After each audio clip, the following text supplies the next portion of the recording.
संकलन को 2 बार में याद हो जाता था, लेकिन लगभग 683 वर्ष बीत गए, तब तक लोगों का क्षोभसम बहुत कमजोर हो गया।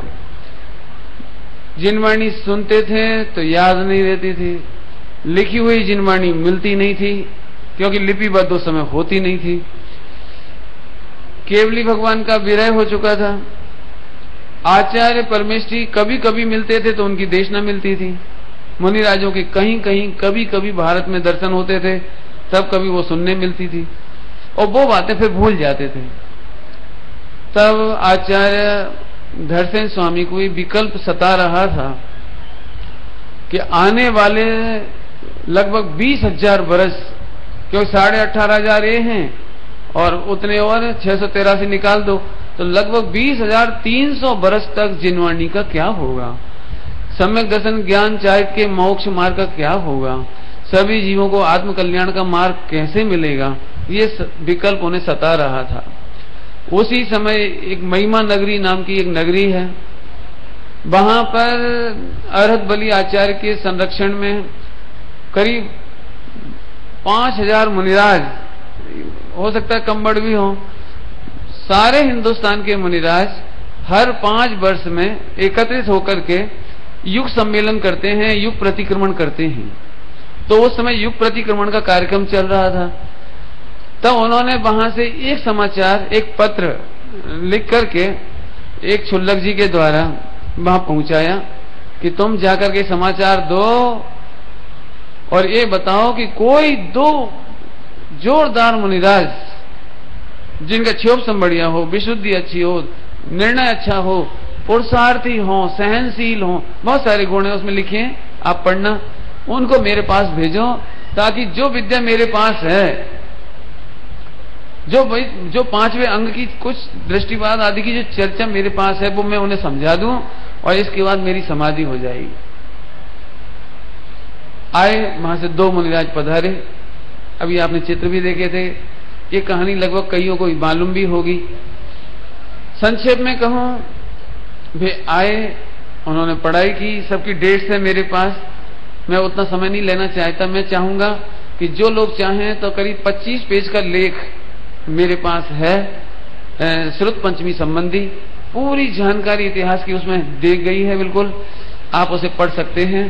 और चाहे तो 3 घंटे पिछले साल श्रुत पंचमी पर मैंने प्रवचन किए थे, इसी घटना पर वहां पर सनाबद में, तो उस पर पूर्ण विस्तार से मैंने प्रवचन किया है। अभी इतना समय नहीं कि मैं इतना सुनाऊंगा, कुल मिलाकर के एक इतिहास का पल है, इसलिए समझना चाहिए। दोनों मुनिराज आए। विधि ये होती है कि जब भी कोई मुनिराज नए संघ में आते हैं तो आचार्य उनसे बात नहीं करते, 3 दिन तक वो उनकी परीक्षा लेते हैं। उन्होंने आकर के प्रणाम किया, नमोस्तु किया, 3 परिक्रमा लगाई आचार्य श्री की। आचार्य श्री ने उनको उनकी परीक्षा लेने के लिए 2 मंत्र दिए, एक हीनाक्षर मंत्र, एक अधिकाक्षर, माने 1 अक्षर अधिक और 1 अक्षर कम, ऐसा उन्हें मंत्र दिया और ये कहा कि जाओ आप उसकी सिद्धि करो। 3 दिन तक, 2 या 3 दिन तक वे बैठ करके गिरनार जी की चौथी पांचवी टोक पर वे दोनों बैठ करके वहां पर ध्यानस्थ रह करके उन्होंने मंत्र सिद्ध किया। उस मंत्र सिद्ध में 2 देवियां प्रकट हुई। एक देवी की आंख भेड़ी थी, माने एक आंख नहीं थी, क्या कहते हो आप, 1.5 आंख, और एक देवी के दांत बाहर थे। जिनका मंत्र अधिकाक्षर था तो उनके दांत बाहर थे, और जिनकी आंखें भेड़ी थी उनके हीनाक्षर था। दोनों मुनिराजों को अचरज हुआ कि आखिरकार ये बात क्या है, ऐसी देवियां तो होती नहीं है, सुंदर होती हैं देवियां तो उन्होंने फौरन विचार किया कि जरूर आचार्य श्री ने हमारी परीक्षा ली है। उन्होंने व्याकरण के द्वारा मंत्र का नाम शुद्धि देखी और उसमें जो कमियां थी, अधिकाक्षर और हीनाक्षर, उसे स्वयं अपनी बुद्धि से दूर किया और जैसे ही सिद्धि करी तो 2 सुंदर देवियां प्रकट हुई। 2 सुंदर देवियां प्रकट हुई। दोनों ने कहा, बोलो हमारे लिए क्या आज्ञा है।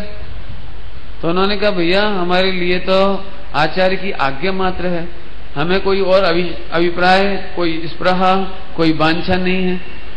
लेकिन सही बात ये थी कि दोनों मुनिराजों की स्थिति, दोनों आत्मा विशुद्ध थी, निर्मल थी, इंटेलिजेंट थी, लेकिन एक का शरीर बहुत कमजोर था, बुजुर्ग थे। आपको जानकर ताज्जुब होगा, वे मुश्किल से 124 सूत्र लिख पाए और शांत हो गए। 124 सूत्र लिखे, 120 से 124 सूत्र लिखे और एक्सपायर हो गए, इतने कमजोर थे। दूसरे मुनिराज के दांत बाहर होने से वे बोल नहीं सकते थे, शुद्ध उच्चारण नहीं कर सकते थे, तो जरूरी था कि उनके दांत सही हों तो वे शुद्ध उच्चारण करके धर्म की प्रभावना कर सके। जब भी दांत बाहर होते हैं ना, तो दांतव्य जो स्वर होते हैं, अक्षर होते हैं, शब्द होते हैं, उनका शुद्ध उच्चारण नहीं होता। तो इसीलिए आचार्य श्री ने उनकी परीक्षा भी ली कि देखें या परीक्षा करते हैं या केवल प्रभाव से हमारा काम करेंगे। जो प्रभाव से काम करेंगे वो शुद्ध काम नहीं कर सकते, परीक्षा करके करेंगे तो सही करेंगे। परीक्षा वो भी हो गई और दोनों के लिए जो बल प्रकट हुआ वो देवियां प्रकट हुई, सुंदर देवियां प्रकट हुई। एक ने उन मुनिराज को बलवान कर दिया, इसलिए उनका नाम पड़ा भूत बलि।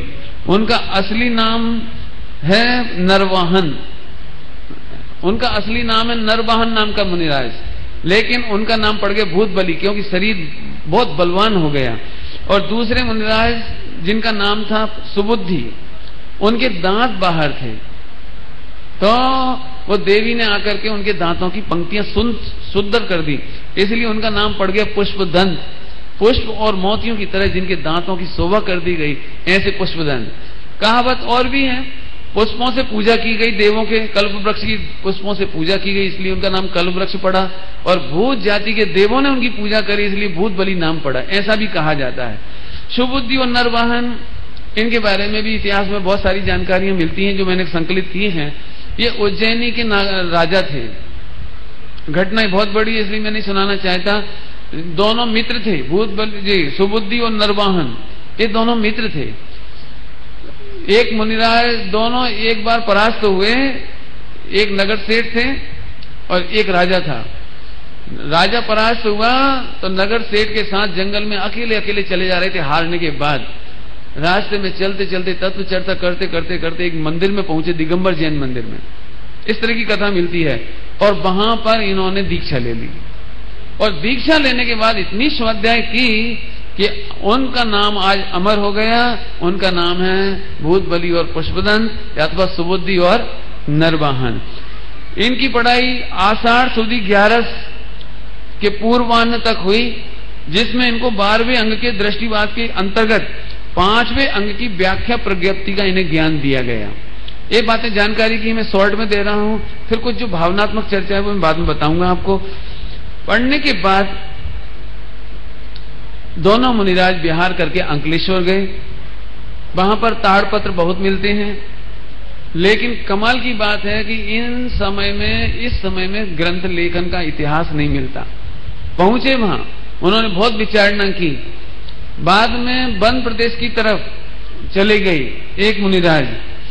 उन्होंने वहां जाकर के ग्रंथों की रचना में प्रारंभ की और मैंने अभी बताया था 120 या 24 सूत्र लिख पाए और वे सूत्र उन्होंने पहुंचा दिए यहाँ पर। थोड़ी देर में सूत्र कह रहा हूं, थोड़ा इसको खुलासा करूं। श्लोक प्रमाण, आपने नाम सुना होगा श्लोक। एक श्लोक किसको कहते हैं?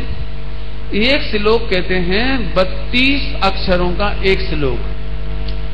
जब हम भी कहेंगे ना श्लोक प्रमाण, 70,000 श्लोक प्रमाण, 90,000 श्लोक प्रमाण, 1,00,000 श्लोक प्रमाण, इसका मतलब है कि पूरे जैसे मोक्ष मार्ग प्रकाशक जी में 32 का भाग दे दो तो वो निकल आएगा श्लोक प्रमाण। तो ऐसे ही इसको कहेंगे श्लोक प्रमाण। इन्होंने 120 या 24 श्लोक प्रमाण लिखा था और उसको पढ़ने के लिए दूसरे मुनिराज के पास पहुंचा दिया था। बहुत सारी चर्चा इसमें है। अब आ जाओ हम मूल बातों में आ जाएं। आचार्य कुंदकुंज स्वामी की याद करके मैं बताना चाहता हूं, आप थोड़ी देर के लिए कल्पना करो, ये 2000 वर्ष से भी ज्यादा, करीब 2300 वर्ष पुरानी घटना, 2300 नहीं 623 घटा दीजिए आप, 2500 वर्ष का है ना, तो उसमें 623 घटाइए। इतने समय पहले की ये घटना सुना रहे हैं।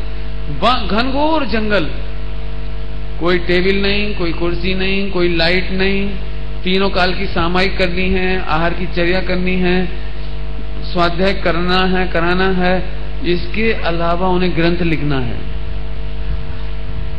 एक घटना ऐसी घटी, हस्तलिखित ग्रंथ पढ़ने के लिए ले जाते थे सोनीज लोग, ब्यावर साइड की घटना है।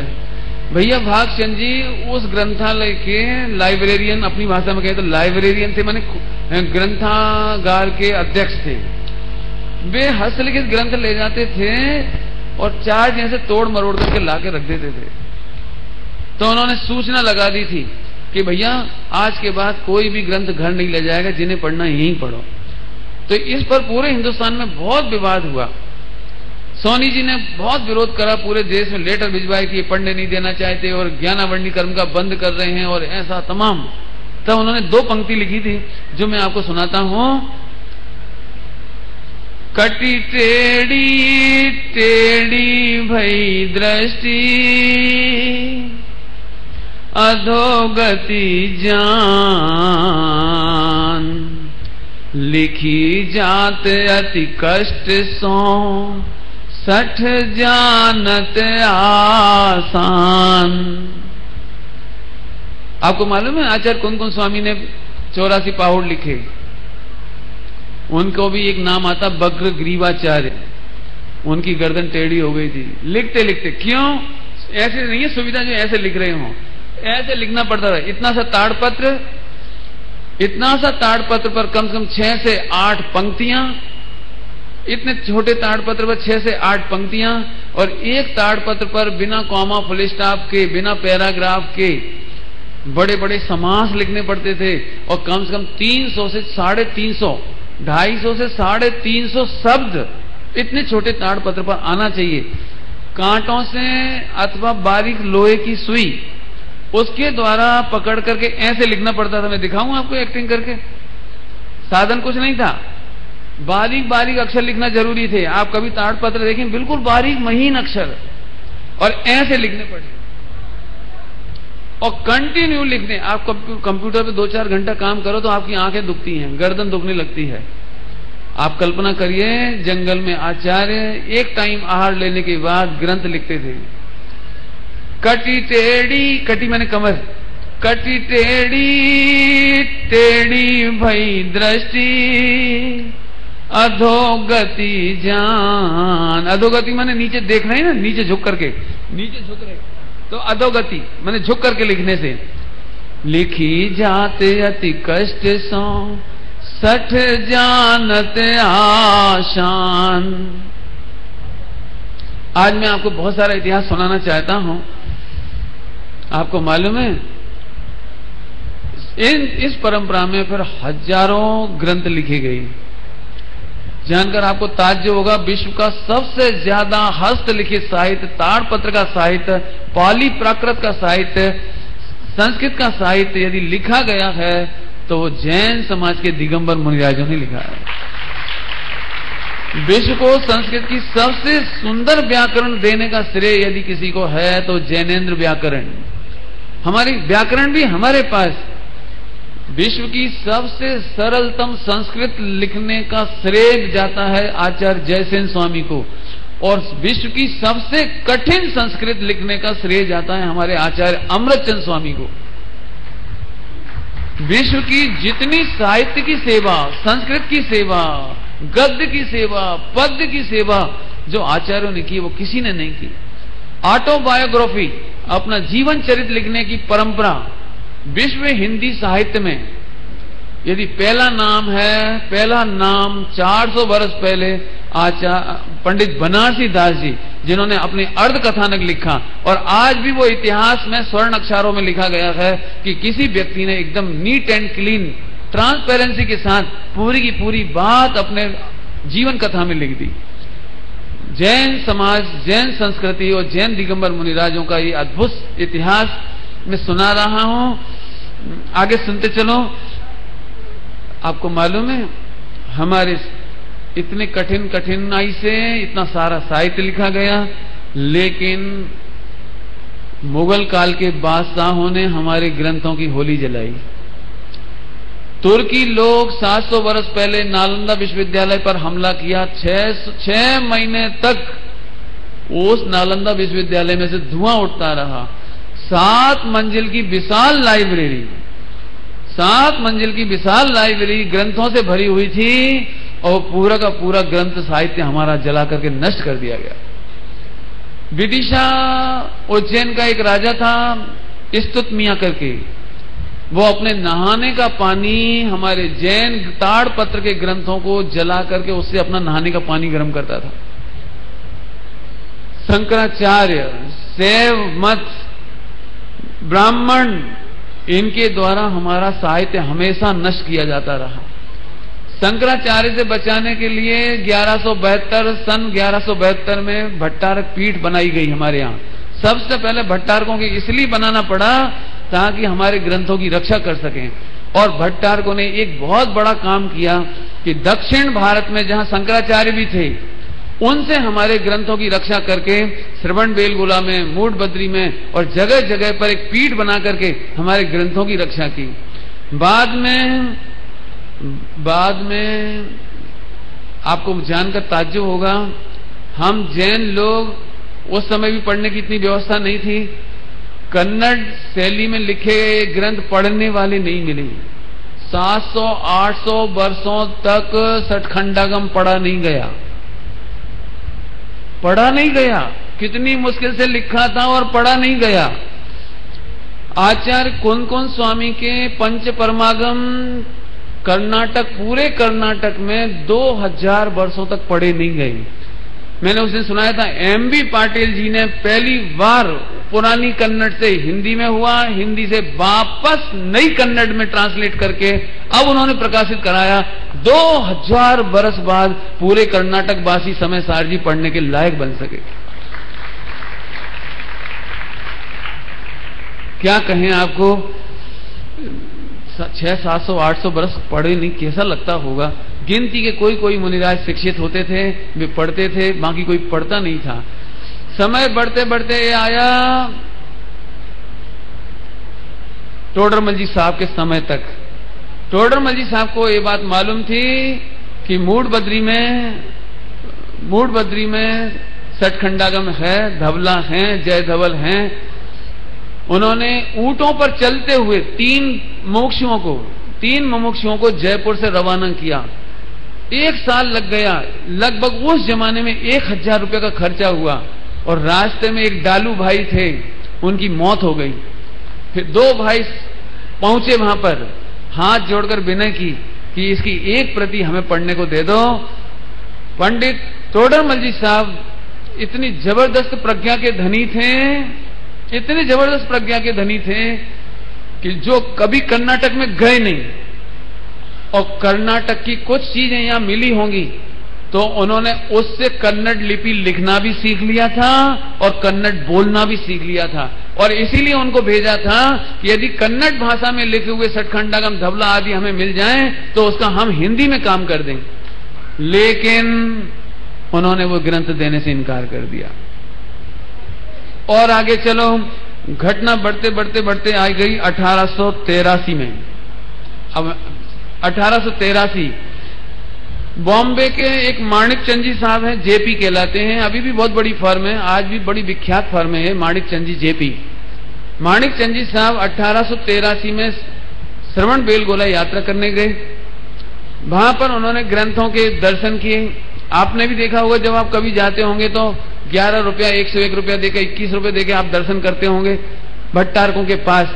तो उन्होंने भी दर्शन किए और तब उन्होंने एक बात पूछी, क्या इसका आप मंगलाचरण पढ़ के सुना सकते हो? इतने प्राचीन समय में ग्रंथ लिखे गए 2000 वर्ष से पहले, तो क्या कोई इसे पढ़ सकता है? तो भट्टारक जी बोले, स्वयं कन्नड़ के, बोले मैं इसे नहीं पढ़ सकता। तो उनसे पूछा इसे कौन पढ़ सकता है? 5 भट्टारकों से पूछा, 5 ने कहा मैं नहीं पढ़ सकता। आपको जानकर ताज्जुब होगा, उस समय मात्र 4 या 5 लोग ऐसे बचे थे जिंदा जो उस कन्नड़ को पढ़ सकते थे, बाकी पूरे कर्नाटक में उसे कोई पढ़ नहीं सकता था। परिणाम ये निकला कि माणिक चंद जी साहब को बहुत चिंता हुई कि यदि ये 5 लोग मर गए तो भविष्य में सठखंडागम, धवला, इनके 16 भाग कैसे निकलेंगे, कैसे पढ़े जाएंगे? और जिन आचार्यों ने दिन भर, रात को तो लिख नहीं सकते अंधकार में, दिन में भी तीनों टाइम की सामायिक करना है, चर्या करनी है, आहार चर्या करनी है, प्रतिक्रमण प्रायश्चित लेने हैं, बाकी पूरा टाइम लिखने में लगाते थे। इतने मुश्किल से ये ग्रंथ लिखे गए, यदि ये 5 लोग और चले जाएंगे तो क्या होगा? उन्होंने बहुत हाथ जोड़ा कि आप इनकी प्रतिलिपि करा लीजिए। क्यों? उस समय जो ताड़पत्र थे वो ऐसे झरझर हो रहे थे, झरझर, क्योंकि ताड़पत्र माने पत्तों के बनाए गए। क्या किया जाए? उन्होंने कह दिया कि उस समय कोई बात नहीं हो पाई। 1883 में वापस लौटे। 1884 में हीरा लाल जी नेमचंद सोलापुर से, जो इनके मित्र थे माणिक चंद जी के, ये दर्शन करने के लिए गोमटेश्वर जा रहे थे। तो इन्होंने उनको फौरन एक सुझाव दिया कि पहले आप गोमटेश्वर बाहुबली मत जाना, पहले मूड बदरी जाना। वहां पर एक पंडित ब्रह्मैया नाम का एक शास्त्री है, पंडित ब्रह्मैया, आप उसे लेकर के जाना और उस ग्रंथ को पढ़ना। तब नेमचंद जी, हीरालाल जी नेमचंद जी साहब, ब्रह्मसूरी शास्त्री, ब्रह्मैया नाम भी मिलता है, ब्रह्मसूरी शास्त्री नाम भी मिलता है, वे उनको लेकर के वहां पर पहुंचे 1884 में। और पहली बार किसी हिंदी भाषी व्यक्ति ने उस सठखंडागम का मंगलाचरण सुना। उसका नाम है हीराचंद जी नेमचंद साहब, हीरालाल नेमचंद जी सोलापुर। पहली बार सठखंडागम उनके कानों में पड़ा। तब उन्होंने एक बात कही, क्या इसकी कॉपी नहीं कराई जा सकती? तो क्या उन्होंने बोला कॉपी करा सकते हो। तो उन्होंने कहा ठीक है, मैं इसका पूरा खर्चा देने तैयार हूं, लेकिन इसकी प्रतिलिपि मैं खुद ले जाऊंगा। तो भट्टारकों ने मना कर दिया कि हम इस प्रति को यहां के लिए तो कॉपी करा सकते हैं, लेकिन ले जाने के लिए नहीं देंगे। तो वे वहां से वापस आ गए। इसके बाद 1890 में मूलचंद जी सोनी अजमेर, मूलचंद जी सोनी अजमेर वाले पंडित गोपाल दास जी बरैया जी के साथ तीर्थ यात्रा करते हुए श्रवण बेलगोला पहुंचे। उन्होंने एक बार फिर कहा कि हमें इसका काम कराने दीजिए। सोनी जी ने सारी व्यवस्था करी, लिखाना शुरू भी हुआ। थोड़ा सा लिखा नहीं पाया। सोनी जी को ये विचार आया कि भैया ये लिखवा रहे हैं, सारा खर्चा हम दे रहे हैं, तो इसकी कॉपी हम ले जाएंगे। तो भट्टारकों ने फिर मना कर दिया, वो काम फिर वहीं रुक गया। मूलचंद जी सोनी जी वापस लौट के आ गए। बाद में 1895 में एक समाचार पत्र चलता था जैन समाज का, उसका नाम था जैन बोधक। उस जैन बोधक समाचार पत्र में एक योजना निकाली गई, सठखंडागम, धवला आदि का इतिहास, माने ग्रंथों को सुरक्षित करने के लिए पूरे हिंदुस्तान में 100 रुपए, 125 रुपए के, 100 रुपए के पूरे देश में मेंबर बनाए गए, जिसके द्वारा 14,000 रुपए इकट्ठे हुए।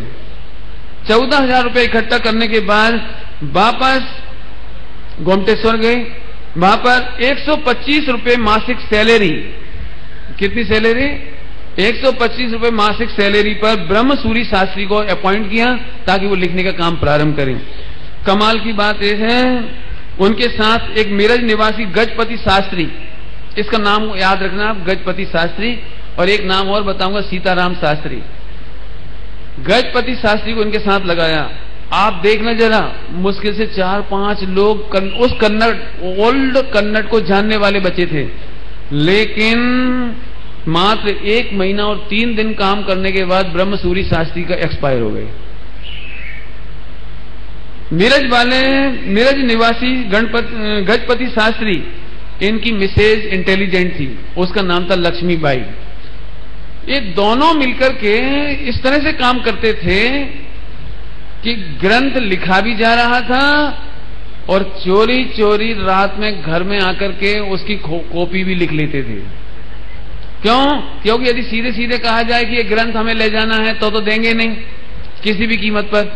तो पहली बार चोरी से ही सही गजपति शास्त्री के दिमाग में ये बात आई कि उन्होंने रात को मीटिंग की लक्ष्मीबाई से। उन्होंने लक्ष्मीबाई से मीटिंग की कि क्या करना चाहिए। तो लक्ष्मीबाई ने सुझाव दिया, अभी नहीं तो कभी नहीं। यदि हमने लिख करके दे दिया तो फिर कभी ये बाहर निकल नहीं पाएंगे। तो वे वहां से कागज के छोटे छोटे पुर्जों पर कागज की स्लिप पर लिख लिख करके सूत्र लाते थे और घर में रात को बैठ करके लक्ष्मीबाई की मदद से फिर लिखते थे। और वह प्रति लिख लेने के बाद 1915 में वह प्रति निकली। सबसे पहले वो बॉम्बे पहुंचे, माणिक चंद जी साहब के पास, जेपी के पास, कि साहब एक खुशखबरी। बोले बोलो क्या बात है?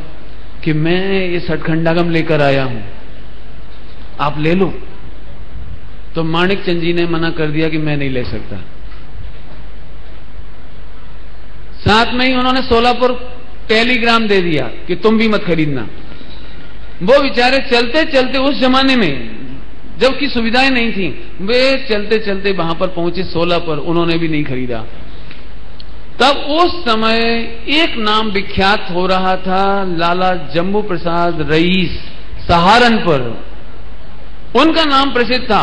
तो उधर से दक्षिण से चलता चलता वो व्यक्ति सहारनपुर पहुंचा और लाला जम्बू प्रसाद जी के पास पहुंचा कि मैं महावीर भगवान की उस दिव्य ध्वनि को जो लिपिबद्ध की गई लेकिन पढ़ी नहीं जा रही है, बाहर निकल नहीं रही है, भट्टारक निकालने नहीं दे रहे हैं, मैं चोरी छिपे निकाल करके लाया हूं, यदि आप ले लो तो।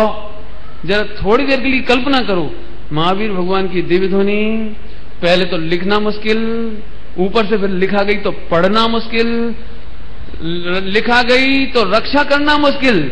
अग्निकांडों से कर्नाटक में 6-6 महीने होली जली है, सुरक्षा करना मुश्किल। जैसे तैसे ग्रंथ निकला तो एक माता मानो दर दर पर भटक रही कि कोई मुमुक्षु, कोई श्रावक उसे आश्रय दे। दोनों बड़े सेठों ने मना कर दिया तो कहां जाएं, यहां तक चलते हुए आए सहारनपुर। और बड़ी खुशी की बात है, वो ग्रंथ देखते से ही लाला जम्बू प्रसाद जी रईस, जिनका मैं कल सम्मान करना चाहता था, उनके परिवार में बहुत तबीयत खराब होने नहीं आ रहे, नहीं तो कल जोर शोर से उनका सम्मान करते। उन्होंने कहा चेक बुक आगे रख दी, तुम्हें जितने रुपए लिखना है इसमें लिख लो, जितने रुपए। मैं जिनवाणी खरीद नहीं सकता, मैं खरीद नहीं सकता, आपको जितना लिखना लिख लो। और उन्होंने उस समय 10,000 लिख लिए, 10,000 चांदी के रुपया उन्होंने भेंट किए। अब उन्होंने एक बात और पूछी कि भैया जो तुम लिख के ले आए, तो हम तो हिंदी प्रांत के, इसे पढ़ेगा कौन, हम तो पढ़ नहीं सकते, तुम इसे देवनागरी में कर सकते हो क्या? तो उन्होंने कहा हाँ मैं कर सकता हूं। ठीक है तुम करो। संयोग की बात देखो, वे आए, थोड़े दिन भी काम नहीं कर पाए, वापस घर गए, उनकी पत्नी बीमार थी, पत्नी गुजर गई, थोड़े दिनों बाद वे भी गुजर गए। फिर एक पंडित को ढूंढा, जम्बू प्रसाद जी ने फिर एक पंडित जी को ढूंढा जिसका नाम विजय, मैं बताता हूं अच्छे से नाम, कोई गलत ना बोल जाऊं इसलिए कहता हूं, एक विजय चंद्रैया, क्या नाम है ऐसे देखता हूं मैंने, विजय चंद्रैया और सीताराम शास्त्री, इन दो विद्वानों को बुला करके फिर वो बचा हुआ काम करवाया। गजपति शास्त्री का नाम मैंने थोड़ी देर पहले लिया था अभी आपको, उन्होंने पहले चोरी करके इधर तक लाए और इधर जब सीताराम जी से काम करवाया तो चुपचाप सीताराम जी ने फिर कॉपी कर ली। और वो कॉपी करने के बाद करीब 10-12 प्रतियां बना करके उन्होंने अजमेर, सिरोंज और बहुत सारी जगह, बहुत सारे नाम है, जयपुर, जगह जगह पे 12, अमरावती, ऐसे जगह जगह उन्होंने वो 10-15 प्रतियां पहुंचा दी। और जब ये प्रतियां सामने आई देवनागरी में, तो पंडित हीरालाल जी, डॉक्टर हीरालाल जी, पंडित फूलचंद जी सिद्धांत शास्त्री बनारस वाले, उनका भी हम सम्मान करना चाहते थे। यदि उनके परिवार से आ गए होंगे कल तो मैं उनका सम्मान करूंगा। पंडित फूलचंद जी सिद्धांत शास्त्री ने जबरदस्त काम किया। मैं यदि डॉक्टर हीरालाल जी और पंडित फूलचंद जी दोनों के अनुभव सुनाऊं तो आप रो पड़ोगे। उन्होंने इतनी मेहनत की, इतनी मेहनत की, जैसे तैसे 1935 तक आते आते उनका संपादन हो गया, लिखना हो गया। अब ये बात चलेगी इन्हें छपाया जाए, आप कल्पना नहीं कर सकते, पूरा दिगंबर जैन समाज के विद्वान इसके विरोध में खड़े हो गए कि जिनवाणी छपाना नहीं चाहिए, कौन सी जाति का व्यक्ति छापेगा, स्याही शुद्ध होगी कि अशुद्ध होगी। और पहले जमाने में सुखाना पड़ते थे छापने के बाद, तो कहां सुखाएंगे, पैरों में रखकर। घोर विराधना है, घोर पाप है, इसे छपाना नहीं चाहिए। तो हजारों रुपए उस समय इस बात पर खर्च हो गए पूरे देश में कि छपाना नहीं चाहिए। पूरा माहौल खराब हो गया। 1933 में इटारसी में अखिल भारतीय दिगंबर जैन परिषद का एक सम्मेलन हो रहा था 1933 में। वहां पर सारे देश के विद्वान इकट्ठे थे। विदिशा के सेठ सिताब राय, विदिशा के सेठ सिताब राय भी उसमें आए हुए थे। बैरिस्टर साहब, जज साहब, क्या नाम है, जमुना प्रसाद जी बैरिस्टर, वे वहां के अध्यक्ष थे उस कार्यक्रम के। फूलचंद जी वगैरह सब विद्यमान थे। सबने मीटिंग करी, विचार किया कि जिनवाणी कैसे प्रकाश में लाई जाए। उस जमाने में सिताब राय जी, सेठ सिताब राय भेलसा, भेलसा कहलाता है, विदिशा का पुराना नाम है भेलसा। उन्होंने कहा वे एक बहुत बड़ा गजरत करवाना चाह रहे थे, 3 दिन का जबरदस्त गजरत। उसमें करीब वो 10,000 रुपया खर्च करना चाह रहे थे उस जमाने में। तो जमुना लाल जी उनके कमरे में भागे भागे गए रात को 11:30 बजे। आप कल्पना नहीं कर सकते, उनको 1 बजे रात तक समझाते रहे, 1:30 बजे तक, कि तुम 10,000 रुपया खर्चा करोगे, खूब बड़ी पंगत हो जाएगी, सारे एमपी के लोग आके खा पी के चले जाएंगे, लोग 3 दिन आपकी तारीफ करेंगे, लेकिन जिनवाणी माता का प्रकाशन आज तक नहीं हुआ। एक काम आप करवाओ और एक गजरत कैंसिल करके 10,000 रुपया से आप इस जिनवाणी का प्रकाशन कराओ। तो पहली बार सिताब राय जी को समझ में आई, 2 घंटे लगे समझाने में। उन्होंने स्वीकृति दी, गजरत कैंसिल किया और सठ खंडागम का पहला प्रकाशन कराने का श्रेय विदिशा को है, भेलसा को है। सेठ सिताब राय जी ने वो ग्रंथ का प्रकाशन कराया। इसके पीछे भी बहुत लंबी चौड़ी कहानी है, बहुत मेहनत हुई। एक बार फिर निवेदन किया भट्टारकों से कि मूल प्रति हमें पढ़ने को दे दो ताकि शुद्ध प्रति मिल जाए। चोरी छिपे से बहुत सारी मिस्टेक्स हो गई थी, गलतियां हो गई थी, अशुद्ध लेखन हो गया था। तो शुद्ध लेखन के लिए हमें जरूरी था कि आप हमें मूल प्रति दो। तो भट्टारकों ने मना कर दिया। आप हीरालाल जी साहब के शब्द पढ़ो, डॉक्टर हीरालाल जी के। बोले हम एक एक शब्द के लिए कभी कभी तो हम 6-6 महीने परेशान हुए, एक एक शब्द की शुद्धि करने के लिए रात रात को 2-2 बजे तक हम जागे हैं। उन्होंने ऐसा लिखा है, मेरी ऐसी दशा हो रही थी जैसे किसी अरबपति सेठ का बेटा एक एक टुकड़े के लिए भीख मांग रहा हो, पेट भरने के लिए एक एक टुकड़े के लिए भीख मांग रहा हो, और उसके पिताजी की अपार संपत्ति पर कोई कब्जा करके बैठा हो। मुझे ऐसी पीड़ा हो रही थी। जब प्रकाशन हो गया तब भट्टारकों ने उसकी पूजा भी की, फिर असली प्रति दिखाई और उस प्रति से मिलान करने पर शुद्धता सही हो पाई। अभी भी मैं एक बात कहूं आपको, ये इतिहास है। ये सठखंडागम छप गया, लिखा गया, आ गया, लेकिन आज भी 1% विद्वान भी शायद इसे नहीं पढ़ते। आम पब्लिक तो पढ़ती ही नहीं। लेकिन आचार्य कौन कौन स्वामी ने वह चीज लिखी 2000 वर्ष पहले, जिसने इस पंचम काल को चौथा काल बना दिया। पूज्य गुरुदेव श्री पधारे, उसका उद्घाटन कर दिया। श्रीमद राजचंद जी आए, समय सार जी से बदल गए। गणेश प्रसाद जी पंडित जी समय सार जी से बदल गए। एक नहीं कितने नाम मैं बताता हूं भैया, भागचंद जी का नाम, और भी बनारसी दास जी का नाम। ओहो, आज इसलिए आचार्य कौन कौन स्वामी का नाम पूरे विश्व में लिया जाता है। क्यों? क्योंकि जो वो ग्रंथ लिखकर गए हैं, जो उसकी टीकाएं हुई हैं, वो उसने विश्व में अद्भुत काम किया। फिर से कहता हूं, सठखंडागम लिखा गए, छप गए, पढ़ने वाले अभी भी कितने हैं। अभी और आगे चलो। आज की तारीख में हमें ग्रंथों को मुसलमानों से भय नहीं है, अंग्रेजों से भय नहीं है, हमें तुर्कियों से भय नहीं है, हमें ब्राह्मणों का भय नहीं है। लेकिन एक अद्भुत दुखद आंदोलन है कि स्वाध्याय के खिलाफ कोई ग्रंथ नहीं पढ़े, कोई ग्रंथ नहीं पढ़े, कोई ग्रंथ नहीं पढ़े। और पूज्य गुरुदेव श्री का एक ही आह्वान है कि सब स्वाध्याय करो। स्वाध्याय सर्व समाधान कारक है। और आज बड़ी खुशी है कि आज इतना, देखो जब हम सम्मान कर रहे थे तो ये मंडप आधा भी नहीं भरा था। मुझे दुख लग रहा था कि इतने सम्मानी लोगों को हमने देश भर से बुलाया है, उन्हें कैसा लग रहा होगा। और अब जैसे ही प्रवचन प्रारंभ हुआ है पूरा मंडप खचाखच हो गया। माने इसका मतलब है कि आज एक समय वह था जब प्रवचन में भीड़ जोड़ने के लिए सांस्कृतिक कार्यक्रम कराने पड़ते थे, पंच कल्याणक में भीड़ जोड़ने के लिए शादी विवाह के सम्मेलन कराने पड़ते थे। मुझे मालूम है 1974-75 में भोपाल का पंच कल्याणक, तब पब्लिक आती थी। और आज यदि महावीर जयंती के जुलूस में भीड़ जोड़ना हो तो पहले प्रवचन करा दो 7:30 बजे सुबह। पूरा कल्चर बदल गया, पूरा सोच बदल गया। आइए इसके बाद हम चलें 1958 में पहली बार एक ग्रंथ छप करके निकले और 1987 में फिर एक बार भेलसा विदिशा नगरी में ही वो सौभाग्य मिला कि पूरा का पूरा सतखंडागम पहली बार पुस्तकों में प्रकाशित कराया।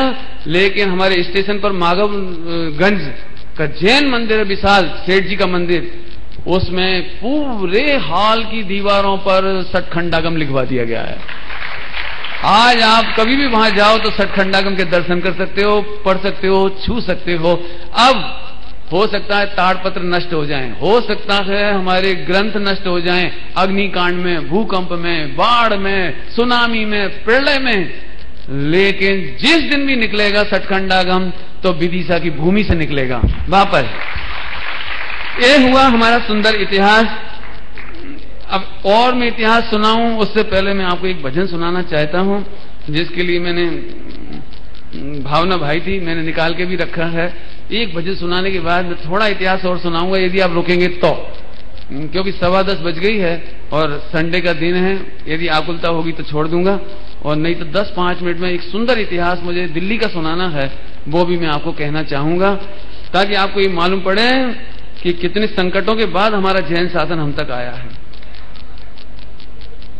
जब ये घटना हुई कि समय सार जी प्रसिद्ध होने लगे, पढ़े जाने लगे, घर घर स्वाध्याय होने लगी, शिविर होने लगे, तो बीच में स्वाध्याय का निषेध करने के लिए ये कहा गया कि ये ग्रंथ मंदिर से नहीं पढ़ाई जाए, मंदिर में नहीं रखे जाए, मंदिर में स्वाध्याय नहीं करने दी जाए, ऐसी बात आई।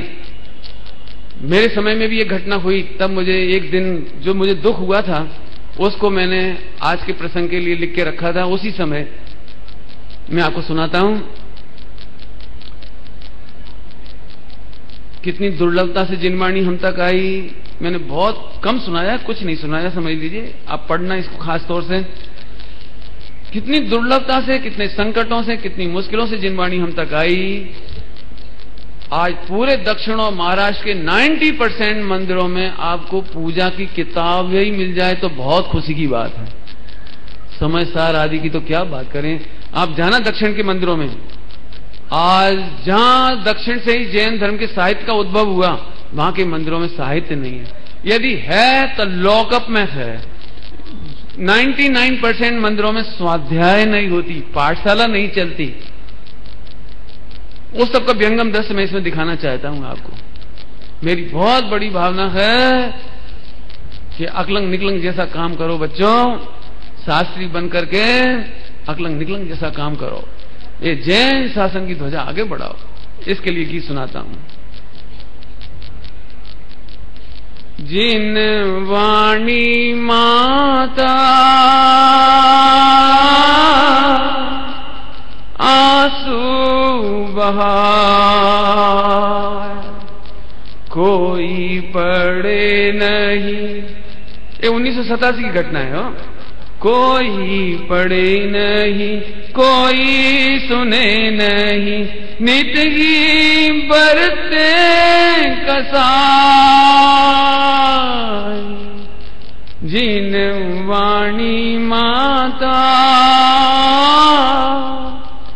वो जंगल का दृश्य जब लिखी जा रही थी, और आज वो ताड़पत्र अलमारियों में बंद हैं, कोई पढ़ता नहीं, टूट रहे पन्ने। कई लोग ऐसा कहते हैं, हम पंडित जी कोई पढ़ता तो है नहीं, घर में कहां रखें, जगह नहीं है। पंडित जी आप कहो तो मंदिर में छोड़ दें, समय शिखर जी में सिरा दें, नदी में सिरा दें। मुमुक्षु कहने लगे, वो हाय दुर्भाग्य। लोग हमसे पूछते हैं इनका क्या करें। तो सुना, एक नाम कहता हूं मैं आपको, स्वामी नारायण का चुस्त है, और श्रीमद जी से प्रभावित होकर वो सोनगढ़ दर्शन करने गया, और एक स्थान पर कोई व्यक्ति चुपचाप ऐसे ग्रंथ छोड़ के चला गया, प्रवचन सार जी वगैरह। जब उसने उठा करके देखा तो उसकी आंखों में आंसू आ गए कि कोई व्यक्ति लापरवाही से तीर्थ यात्रा करता करता आया और ऐसे छोड़ के चला गया। आपको जानकर ताज्जुब होगा, अहमदाबाद में उसने एक ऐसी संस्था खोली अपने पैसे से। आज वो स्वामी नारायण का चुस्त, शायद पंकज नाम है, एक नाम है, मेरे पास लिखा है उसका एड्रेस। वो व्यक्ति उसने अपने और साथियों को इकट्ठा किया, स्वामी नारायण, उसने पूरे हिंदुस्तान में कह दिया कि तुम जिनवाणी रद्दी में नहीं बेचना और तुम जिनवाणी गंगा में, नदी में नहीं बहाना। आप कृपया करके मेरे पास पहुंचा दो, मैं उनकी बाइंडिंग कराऊंगा, मैं उसको रखूंगा।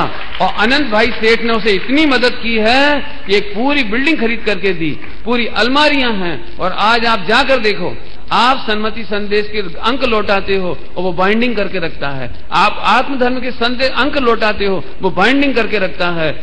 जब मैं उनके पास पहुंचा कि मैं आपकी क्या मदद कर सकता हूं, तो उन्होंने मेरे से ये नहीं कहा कि आप मुझे पैसे दिला दो, अलमारी दिला दो, आप मुझे कुछ दिलवा दो, ये नहीं कहा। उन्होंने कहा, पंडित जी यदि आप मेरी मदद कर सकते हो तो मेरा ग्रंथालय देखो और आप अपने योग्य जो भी ग्रंथ समझते हो यहां से ले जाओ, बस यही हमारी मदद है। और मैं आपको कहता हूं, आपको कभी जिनेंद्र अर्चना खरीदना हो तो आप वहां फोन कर दो, मैं नंबर बता सकता हूं आपको, वहां फोन कर दो, वहां से आपको जिनेंद्र अर्चना मिल जाएगी, आपको पुराने पुराने अभिनंदन ग्रंथ मिल जाएंगे, बहुत शानदार शानदार साहित्य मिल जाएगा। लेकिन मैं आपसे कहना चाहता हूं, वो नॉन जैन होकर जिनवाणी की रक्षा करके अपना भगवान बनने का काम कर रहा है और हम अपने घर में से जिनवाणी माता निकालकर बहुत बड़ा पाप कर रहे हैं। मेरे से पूछो तो हम में से कोई गरीब नहीं है। सुनो, लड़के की शादी हो, 5 लड़के हों, 5 लड़कों की शादी में दहेज मिले, तो आज तक किसी ने कहा है भैया हमारे पास जगह नहीं है, भैया फ्लैट है, छोटा सा मकान है, हम पे जगह नहीं है, हमें नहीं चाहिए? कोई कहता है? 2 कमरे और बनवा लेते हैं 25 लाख के, 20 लाख के, 15 लाख के। बस मैं कहना चाहता हूं बेटे, कभी कितनी भी अधिक जिनवाणी हो जाए, आप उसके लिए कमरा बनाओ, उसके लिए अलमारी खरीदो। एक बार निकालना पड़े तो साड़ी निकाल देना, गहने निकाल देना, बर्तन निकाल देना, लेकिन अपने घर से जिनवाणी नहीं निकालनी। 1947 में आपको पता है पाकिस्तान से 100% जैन, चाहे वो रोड से आए हों या हवाई जहाज से आए हों, सुरक्षित आए, लेकिन उसके पीछे उनकी भक्ति थी। आप कल्पना नहीं कर सकते, 85 बिंब, जिन बिंब सुरक्षित लेकर आए वे लोग, सारी की सारी जिनवाणी हस्तलिखित सुरक्षित लेकर आए। मैं घटना सुना देता हूं 1 मिनट के अंदर उस इतिहास की। जैसे ही मालूम पड़ा कि 1947 के दंगे प्रारंभ हो रहे हैं, भारत आजाद होने वाला है 15 अगस्त के दिन, अप्रैल मई के महीने में जैनियों को चिंता हुई हमारा क्या होगा। वे लोग बंबई आए, बॉम्बे में आकर के उन्होंने एक किराए का हवाई जहाज करने की कोशिश की। बड़ा हवाई जहाज नहीं मिला, एक सबसे छोटा हवाई जहाज मिला, डेकोटा विमान, छोटा सा विमान जिसमें ज्यादा नहीं बैठ सकते थे। उसको किराए पर करके वहां ले गए चार्टर पर। उसमें सारे मंदिर की प्रतिमाएं, सारा साहित्य उसमें पैक करके रखा। जितने लोग आ सकते थे जैन लोग, पैसे वाले, उन्होंने अपना कपड़े बर्तन वगैरह सामान लेकर के बैठ गए। सरदार जी उसके हवाई जहाज को उड़ाने वाले पायलट थे। सरदार जी ने कहा, आप इन स्टैच्यूओं को क्यों ले जा रहे हो? ये तो वहां बहुत मिल जाएंगे जयपुर में, आप इन्हें क्यों ले जा रहे हैं? इनको छोड़ दीजिए। मेरा हवाई जहाज ओवरलोड हो गया है, हवाई जहाज उड़ नहीं सकता, या तो आप ये प्रतिमाएं या साहित्य कम करो, नहीं तो उड़ेगा नहीं। आप कल्पना कर सकते हो, सारी महिलाएं एयरपोर्ट पर उतर गईं। उन्होंने कहा तुम हमें छोड़ जाओ, हमारा सोना चांदी छोड़ जाओ, हमारे बर्तन छोड़ जाओ, कपड़े छोड़ जाओ, लेकिन एक भी प्रतिमा कम नहीं होगी। वापस सरदार को भी मन में आया कि इनकी इतनी भक्ति कि महिलाएं नीचे उतरने तैयार हैं, बच्चे नीचे उतरने तैयार हैं, लेकिन प्रतिमा नहीं। पारसनाथ की सेम प्रतिमाएं बहुत सारी आई थी, चाहते तो कुछ छोड़ देते, एक आध ले आते। मोक्ष मार्ग प्रकाशक बहुत सारे लाए, चाहते तो छोड़ देते, लेकिन एक ग्रंथ नहीं छोड़ा। सरदार जी ने सोचा चलो देखते ट्राई करके, बैठा लिया सबको, एक चीज भी नहीं छोड़ने दी, वापस बिठाया और हवाई जहाज उड़ाया। तो सरदार जी को इतना आश्चर्य हुआ जब जोधपुर में वो हवाई जहाज उतरा तो उसने सबसे पहले उतर के कहा कि मुझे आप अपने भगवान के दर्शन कराओ, जिनकी कृपा से हवाई जहाज ओवरलोड होने पर भी, डबल लोड होने पर भी डबल, और ये फूलों की तरह आ गया। मुझे आश्चर्य है, कोई चमत्कार है। आप जानकर ताज्जुब करेंगे, उन सरदार जी ने महावीर भगवान की प्रतिमा, पारसनाथ भगवान की प्रतिमा के दर्शन किए उसी एयरपोर्ट पर, और सबसे पहले उसने रात्रि भोजन का त्याग किया, मांसाहार का त्याग किया, अंडे का त्याग किया। ये हमारा इतिहास। जिन वाणी माता आंसू बहाए, पंचम काल में जैन धर्म में नित जैनी ही लजवाए। जिन वाणी माता आंसू बहाए, आत्म को जाने नहीं, आगम की माने नहीं, आत्म को जाने नहीं, आगम की माने नहीं, आगम को झुठलाए। जिन वाणी माता आंसू बहाए, कोई तो शास्त्रों को छपने ना दे, कोई तो शास्त्रों को पढ़ने ना दे, कोई शास्त्र डुबाए। जिन वाणी माता आंसू बहाए, 20 पंथ का प्रकोप आया। महाभाग्य इस दक्षिण में, उत्तर भारत का, कि दिल्ली या एमपी से लगा करके देहरादून तक एक भी 20 पंथामनाय का मंदिर नहीं है। पूरा शुद्ध 13 पंथामनाय है। लेकिन आज स्वाध्याय के अभाव में जगह जगह छेद पालो पद्मावती आने लगी। स्वाध्याय के अभाव में, परीक्षा प्रधानता के अभाव में जो कह देते हैं वो काम होने लगता है। 20 पंथ का प्रकोप आया, शुद्धाम नाय को जिसने डुबाया, गंडा में बिकवाए। जिन वाणी माता आंसू बहाए, गंडा में बिकवाए मतलब आज देख करके दुख होता है। जैनी होकर के, जैनी पंडित होकर के, और वास्तु, काल सर्प योग, नवग्रह और गंडा तावीज, क्या है ये, क्या है? हा, स्वाध्याय के अभाव में सब क्या चल रहा है। आगे देखो, इतना होने पर भी कोई निश्चय के शब्दों में अटका, कोई व्यवहार की क्रिया में भटका, गुणों की पूंजी गवाए। जिन वाणी माता आंसू बहाए। निश्चय व्यवहार का सुमेल नहीं होते, ऐसी स्थिति होती। कोई निश्चय के शब्दों में अटक जाता है और कोई क्रियाकांड में अटक जाता है। इतना सब कुछ होने पर भी आपके कमरे में जो जिनवाणी बंद है, अलमारियों में बंद है, मंदिरों में बंद है। मैंने तो ऐसे ऐसे दृश्य देखे हैं, में से कहा नहीं जाता।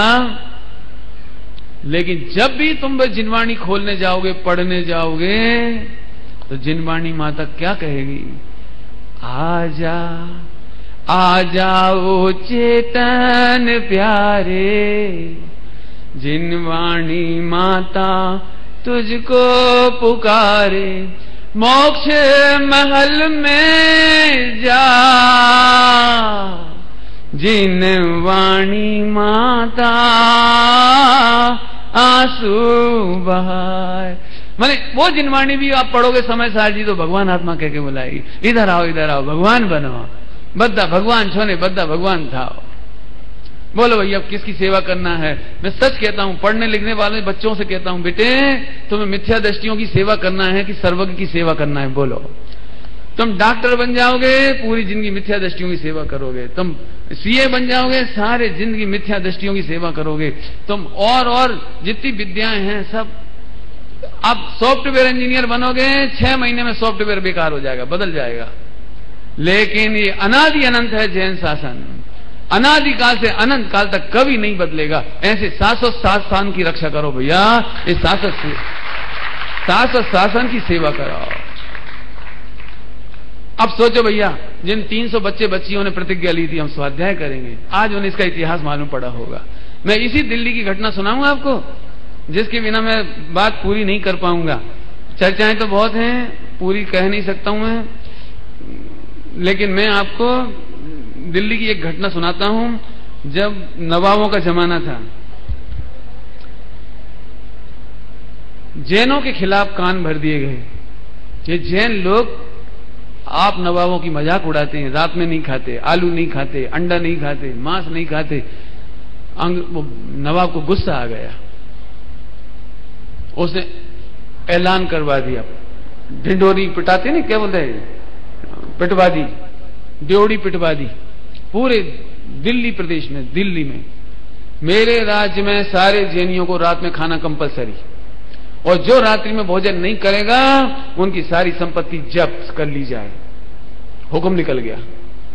आप कल्पना कर सकते हो, उस समय हमारे त्यागी भी थे, व्रती भी थे, प्रतिमाधारी भी थे। घर घर में जासूस घूम रहे थे, उनके गली गली में जासूस घूम रहे थे। जैनियों का कत्लेआम किया जा रहा था, जैनियों की संपत्ति लूटी जा रही थी।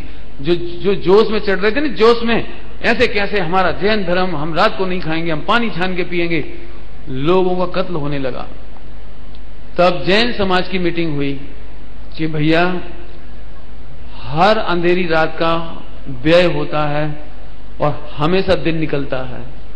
नया प्रभात आए तब तक हमें आत्मघात नहीं करना चाहिए, मरना नहीं चाहिए। सबने मीटिंग की और उस मीटिंग में एक फैसला पास करा कि सभी के घरों में रात्रि में चूल्हे जलाए जाएं, सभी के घरों में खलबट्टा बजाए जाएं, डेगचियों में, तवेलियों में चम्मच घुमाई जाए। हर व्यक्ति रात्रि में भोजन की चर्चा करे, जबकि हम भोजन कथा नहीं करते रात्रि में, आहार की कथा नहीं करते रात्रि में, लेकिन रात्रि में कथा की जाए। हमारे पंडित लोग, हमारे त्यागी लोग, हमारे व्रती लोग दूसरे कमरे में बैठे होते थे और जोर से बोलते थे, अरे भूख लग रही है, रोटी बनी कि नहीं? तो वो खलबट्टा बजाती हुई कहती थी, बस चटनी बट रही है। रो रो करके समाज की आंखों में आंसू निकले उन दिनों में। रात्रि में चूल्हा जलता था, कड़ी बनाने का नाटक करते थे, सलबट्टा बजाते थे, बच्चों से कहते थे बेटा अच्छे से खाओ, अच्छे से खाओ, नकली डकार निकालते थे,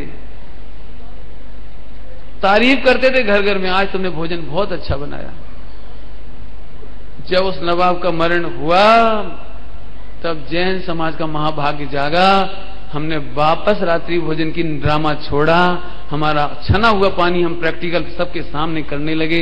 ये हमारी जिनवाणी का स्वाध्याय करने की रक्षा हमने कैसे की है आपको बता नहीं सकते। हस्तिनापुर में हमारे पांडवों की नगरी, 3 तीर्थंकरों की, चक्रवर्तियों की, कामदेव की नगरी, लेकिन हमारा इतना सा एक छोटा सा मंदिर नहीं बना सकते थे। वहां रांगड़ लोग रहते थे, रांगड़ हम लोग बना नहीं सकते थे। एक प्रकार के नक्सलाइट, एक प्रकार के आदिवासी लोग रहते थे, वो हमको जैन मंदिर नहीं बनाने देते थे। सेठ सगुनचंद जी, संभवतः यही नाम है यहाँ का, सेठ सगुनचंद जी, उनको इतना कष्ट होता था। नगर सेठ, मीरापुर स्टेट है यहाँ पर, एक मीरापुर स्टेट, वहां का एक राजा था, नाम वगैरह सब लिखा है इतिहास में। वो राजा था, वो युद्ध करने गया, उसे 1 लाख रुपए की जरूरत थी उस जमाने में।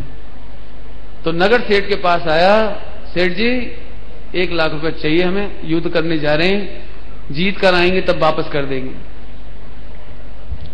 सेठ जी ने 1 लाख रुपए दे दिया, युद्ध करने चले गए, युद्ध करके लौटे। जीतने के बाद 1 साल बाद तो 1 लाख रुपया मैं ब्याज के लौटाने के लिए पेड़ी पर पहुंचाया सेठ जी के। सेठ सगुनचंद जी कहते हैं, भैया हमने तो आपको कोई पैसा दिया ही नहीं है, हमने आपको पैसा ही नहीं दिया, हमारे खाते में कहीं लिखा ही नहीं है।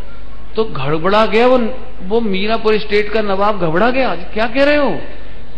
उस जमाने में हो, कब 300-350 साल पहले, 1857 से पहले की घटना सुना रहा हूं मैं आपको। क्या कह रहे हो आप? देखो तो उस जमाने में कितनी कीमत होगी, 1 लाख रुपया। तो उन्होंने उनके सामने बही खाता रख दिया। कौन सी तारीख कह रहे हैं आप? बोलो। इस तारीख में हमने लिए थे 1 लाख। कि देखो आप। नवाब ने देखा, वहां लिखा था मंदिर निर्माण खाते 1 लाख रुपया, हंसते राजा।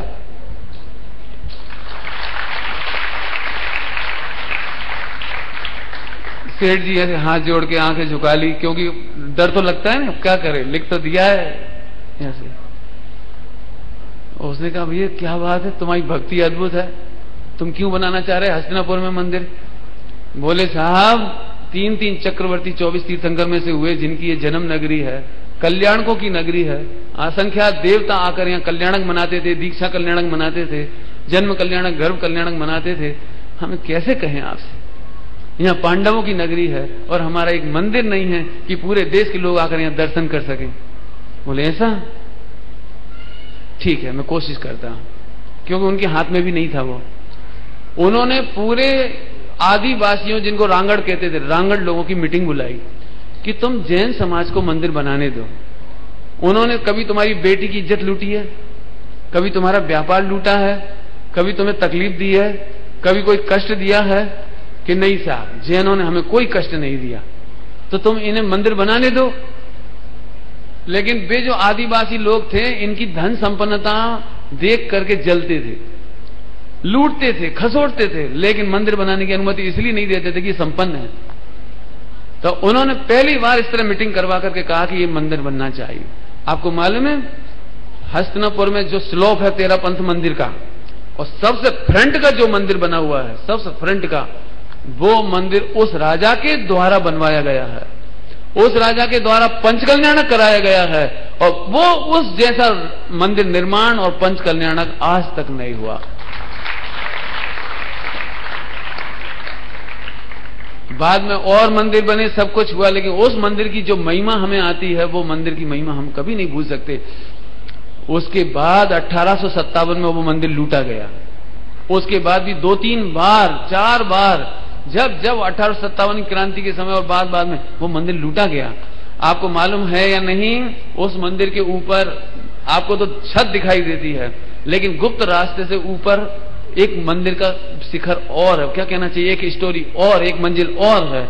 जब भी कभी खतरा होता था, दंगे फसाद होते थे, तो ये सारी प्रतिमाएं ले जाकर वहां सुरक्षित रखते थे।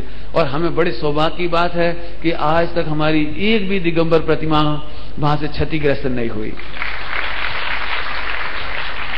ये मैंने बहुत संक्षेप में इतिहास सुनाया है। मैं चाहूंगा आप इतिहास को पूरा पढ़ें, सुने। मैं बहुत सारा इतिहास कलेक्शन कर रहा हूं, धीरे धीरे मैं उसको लिपिबद्ध, मैं रेफरेंस के कर रहा हूं। आप चाहें उसे ले सकते हैं, पढ़ सकते हैं। ये सारी चीजें मैंने बताई है। समय हो गया, इसलिए अब मैं समझता हूं कल के दिन कोई आलस नहीं करेगा, कोई प्रमाद नहीं करेगा नाश्ता करने में। बल्कि सच्ची बात बोलूं, सब प्रतिज्ञा कर लो कि जब तक हमारा निर्दोष खूब प्रभावना के साथ जुलूस नहीं आ जाए, तब तक हम मुंह में पानी नहीं डालेंगे। हम नंगे पांव चलेंगे, हम उस जिनवाणी को सिर पर लेके चलेंगे। हम बहुत आराधना प्रभावना के साथ जिनवाणी की सेवा करेंगे, सुरक्षा करेंगे। और अब घरों में जाकर के जिनवाणी माता की खूब विनय करो। यदि उन्हें कीड़े पड़ ना जाएं तो हर 6 महीने में धूप दिखाओ, धूप में खुला रखो। जिन मंदिर में भी यदि खूब सारे ग्रंथ हो तो सारे ग्रंथालय को खोल करके धूप दिखाओ। मैं क्या कहूं, मुझे मेरठ मंडल, खतौली और भी जगह जगह के मंडल हैं जो हमेशा 50% पर अपना साहित्य बेचते हैं। खूब ले जाओ और खूब पढ़ो। और इसी खुशहाली में हमने यहाँ पर आप लोगों से शिक्षा ले गए। शुरुआत से यहाँ पर 50% की छूट रखी कि हमारे पूरे उत्तर भारत में कोई भी आदमी ये नहीं सोचे हम गरीब हैं, इतना ग्रंथ नहीं ले जा सकते, एक ही ले जाएंगे, 2 ले जाएंगे। अरे तुम तो पूरा ले जाओ, आधी कीमत पर ले जाओ, और फिर भी जरूरत पड़े तो निःशुल्क ले जाओ, लेकिन ले जाओ, उसका आदर करो, सम्मान करो, पढ़ो। ज्ञान दान का फल केवल ज्ञान हुए है, ज्ञान की सेवा करने का फल केवल ज्ञान है। हम अल्प काल में भगवान बने, केवल ज्ञानी बने। इसी भावना के साथ बोलिए सुद पंचमी महोत्सव की जय, धर सेनाचार्य जी की जय, भूत बलि पुष्पदन स्वामी की जय, छठ खंडागम ग्रंथ की। वास्तव में